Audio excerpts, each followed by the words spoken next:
XPET, c'est fini, c'est mort, KO, kaput. Pas si vite. Certes, le prix du biped n'est peut-être pas allé dans la direction que tu voulais, mais le jeu a énormément évolué depuis, et il promet encore de très belles évolutions. Je peux t'assurer qu'on parle même de airdrop. Donc clairement, on est loin des 150 $ par jour au lancement de ce fameux jeu en décembre 2023, mais il existe encore des moyens de générer du revenu passivement si on sait le faire intelligemment. De même, il est aussi possible maintenant de générer des revenus activement, tout en pariant sur la future performance du biped. Tout ça dépendra bien sûr des fonctionnalités à venir et de la hype qui se doit d'être grossissante, comme par exemple avec l'achat ou la vente de pets. Alors reste bien jusqu'au bout parce qu'on va faire un bilan de comment a évolué XPET, je vais te présenter les nouveautés, mais aussi les fonctionnalités attendues qui pourraient bien propulser notre porte-monnaie. Mesdames les investisseuses, messieurs les investisseurs, bonjour, c'est Côté Crypto et aujourd'hui, tu l'as bien compris, on revient sur XPET et on va faire un update complet. Mais avant tout, n'hésite pas à liker, partager, t'abonner et activer la petite cloche des notifications pour ne rater aucune des vidéos. Tu peux aussi me retrouver sur les différents réseaux sociaux tels que Instagram, X et TikTok. N'oublie pas que tout ceci n'est pas un conseil en investissement et qu'il faut toujours que tu fasses tes propres recherches avant d'investir en pleine responsabilité. Mais avant qu'on regarde ce qu'est devenu XPET, jingle!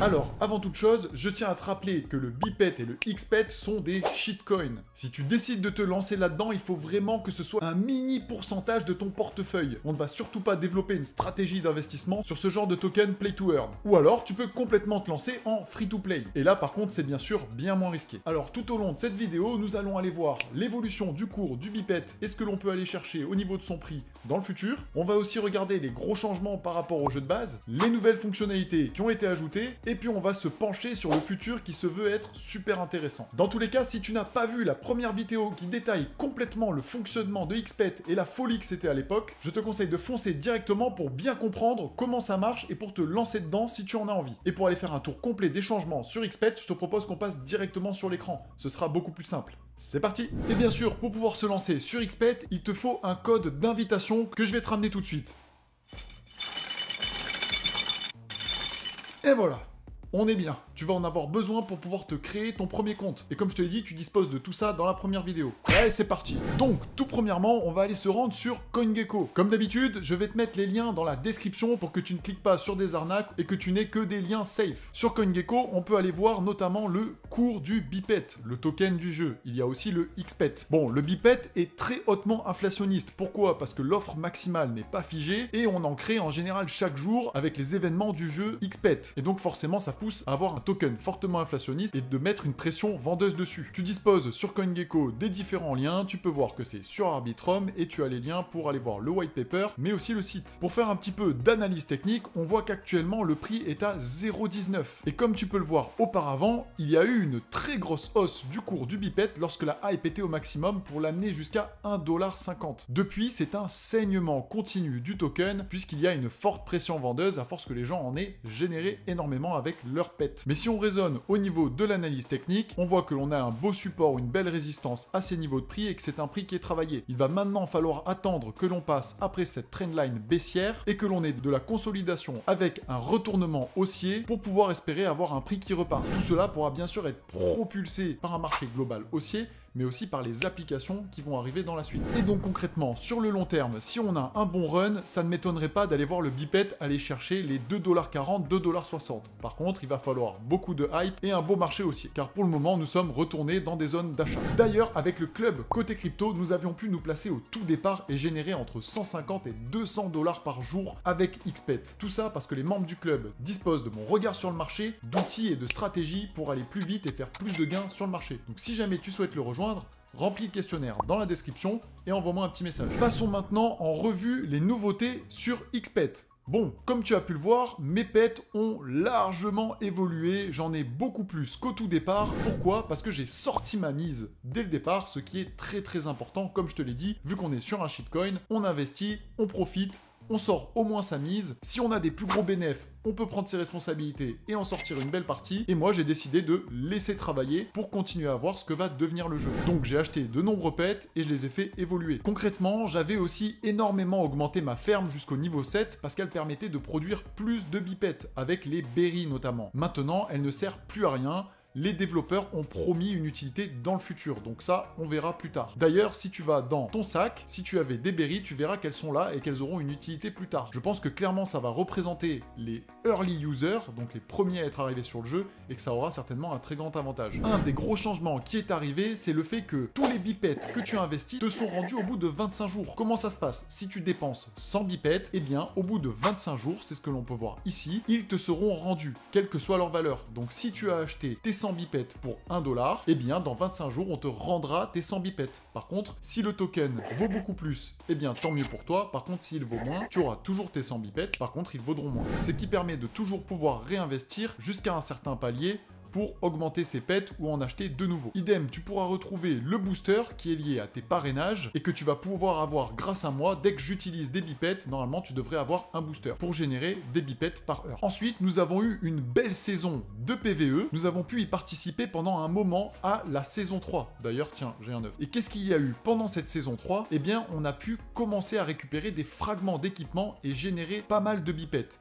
parce que l'APR était assez énorme. Donc tu vois, quand je vais dans mon sac, je peux voir que j'ai eu des fragments d'armes et qui se sont transformés tout seuls en épée, en flèche, en bouclier, en bois, puis en fer, et il y a d'autres niveaux de rareté. Et tout ça, bien sûr, ça sert pour le PVP, le combat contre les autres joueurs. Concrètement, sur cette zone, avec les pets que j'ai actuellement, j'ai généré pas loin de 150 $, de façon totalement passive. Donc concrètement, ça vaut vraiment le coup quand on a déjà une bonne équipe. Et nous avons bien sûr eu l'ajout du PVP. Alors, concrètement, comment ça se passait? On avait les onglets attaque et défense quand on se faisait attaquer par des joueurs. On utilise des potions pour participer. Sur la première saison, il y avait 63 000 $ de récompenses, et tu peux voir qu'avec mon niveau de puissance, j'étais environ 1110e.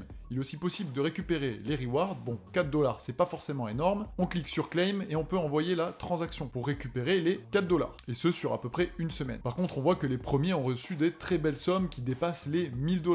Par contre, c'est des baleines, donc ils ont envoyé énormément d'argent dans le jeu. Et donc, pour participer au PVP, comment est-ce qu'on fait depuis qu'il y a eu cet ajout? Il suffit déjà d'acheter des potions. En fait, on dépense des bipettes pour avoir des potions. Par contre, attention, de ce que j'ai cru comprendre, les bipettes dépensées ici ne sont pas comptés dans les bipettes qui vont être rendus. Ils sont vraiment brûlés. Une fois que l'on a des potions, il nous faut aussi de l'énergie. Là, alors, on va staker des bipettes pour pouvoir gagner un montant d'énergie qui est restauré toutes les 24 heures. Là par contre, après on peut récupérer ces bipettes à n'importe quel moment pour pouvoir en faire ce que l'on veut. Et ensuite, quand on va faire des combats, on va choisir donc notre équipe en choisissant les pets en fonction de ce que l'on veut. On peut les supprimer ou ajouter des différents, et on peut leur mettre des petits équipements sur le côté, ceux dont je t'ai parlé juste avant. Tu vas aussi pouvoir choisir des anges. Là pour l'instant je n'en ai pas. Les anges sont obtenables avec les œufs que l'on peut récupérer avec le PVE. Donc il faut avoir un certain nombre de fragments pour que ça se transforme en œuf. Et une fois qu'ils se sont transformés en œuf, on peut aller dans l'incubateur pour en faire un ange ou un démon. Et ça va donc nous apporter des bonus dans le PVP. Il va y avoir aussi une possibilité d'augmenter nos armes plus tard. Et tu peux aller voir ton classement ici. Donc nous en sommes concrètement à la saison 2.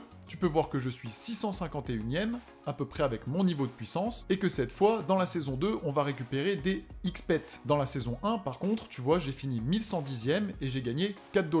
Bon, c'est assez petit, mais je n'ai pas mis non plus beaucoup d'efforts et je n'ai pas farmé à fond le PVP. Donc je pense qu'on peut aller chercher des très belles récompenses en y mettant un peu plus du sien. Comme tu peux le voir, si je mets 10 bipettes, je vais obtenir 10 potions. Je clique alors sur swap et ça me donne l'équivalent en potions. Pour l'énergie, lorsque j'en mets 10, tu vois que je gagne 500 énergie en plus. Il suffit ensuite de confirmer. Et on peut aller récupérer comme je te l'ai dit. Si je mets le max, je récupère tout et il me restera un certain nombre d'énergie. Et je vais te montrer un petit combat. Bon, ce n'est pas vraiment le plus fun, puisqu'en fait, il suffit de démarrer un combat, on tombe contre un ennemi, et là on clique sur ces animaux et on fait des combats 1 à 1. Donc c'est basé un petit peu sur la puissance de l'autre et notre puissance, et on va gagner des récompenses en fonction. Une fois que j'ai gagné, tu gagnes de l'énergie en fonction des points que tu dépenses, des fragments d'équipement et aussi pas mal de nourriture, ce qui est très très intéressant. Par contre, je t'avoue que ce n'est pas forcément le PVP auquel je m'attendais à quelque chose de plus joli et plus fun, mais à mon avis ça arrivera plus tard. C'est-à-dire des combats un petit peu comme dans le PVE, où on se bat en temps réel, on voit peut-être des HP qui descendent, des attaques qui partent, etc., etc. Ce serait beaucoup plus sympa et amusant. Par contre, là, c'est clair, c'est efficace, ça va vite, on perd pas de temps. A priori, avec le PVP, on pourra gagner aussi de l'Ethereum plus tard, en fonction de son classement, ce qui peut être très très sympa. Une des choses aussi très intéressantes avec Xpet, c'est qu'ils font de nombreux partenariats où on peut gagner beaucoup de choses. Notamment, il y avait un premier partenariat où l'on pouvait gagner un pet sous forme d'arbre, et là, on vient d'avoir le partenariat avec Tatsumeko qui m'a permis de gagner un axolot, donc ce sont des pets que peu de monde vont avoir. L'avantage de ces pets, c'est qu'ils ont un niveau de puissance élevé pour un même niveau qu'un pet normal, ce qui veut dire qu'en PVP, tu vas forcément gagner si tu es niveau 10 et que l'autre est aussi niveau 10, parce que tu auras un boost de puissance plus élevé. De plus, si plus tard on ouvre des marketplaces où on peut acheter et vendre les pets, eh bien, il y a des chances que ces pets rares valent beaucoup plus cher. Et en plus, les événements sont très simples pour participer, il suffit souvent de liker et de repartager des choses pour avoir de beaux bonus. Maintenant, je te propose qu'on aille voir un petit peu le futur pour voir vers où va Xpet. Il suffit alors pour ça de se rendre dans le white paper et d'aller dans la section roadmap. On fonctionne par Q1, Q2 sur 2024. Et là, on voit que pour Q2 2024, il y a beaucoup de choses qui sont censées arriver. Notamment une application dédiée pour iOS et Android. Donc ça peut être vraiment génial et donner une plus grande liberté à Xpet qui va pouvoir mettre en place plus de choses comme une marketplace qui est tant attendue. Il va notamment y avoir aussi la multi-chain intégration, ça veut dire qu'on va pouvoir participer avec plusieurs chaînes et la chaîne de notre choix, donc ça c'est très important. Il y aura aussi le lancement de nouvelles fonctionnalités qui sont pour l'instant mystères, mais jusque-là, Xpet ne nous a pas vraiment déçus et je pense qu'ils vont s'améliorer dans le futur. Et il y a un point très très intéressant que peu ont vu, c'est qu'il va y avoir une airdrop hunt. C'est que l'on parle de airdrop. Et là, ça devient très intéressant. Sous quelle forme est-ce qu'ils vont faire les airdrops? Pour les early users, pour des personnes qui ont fait certaines tâches, tout ça reste à définir. Maintenant qu'on a fait le tour des nouveautés et du futur d'Xpet, si jamais tu veux découvrir une nouvelle opportunité, j'ai une vidéo pour toi qui devrait vraiment te plaire. Et qui, si tu t'y intéresses, devrait peut-être propulser tes finances. En tout cas, je te remercie et on se dit à très vite.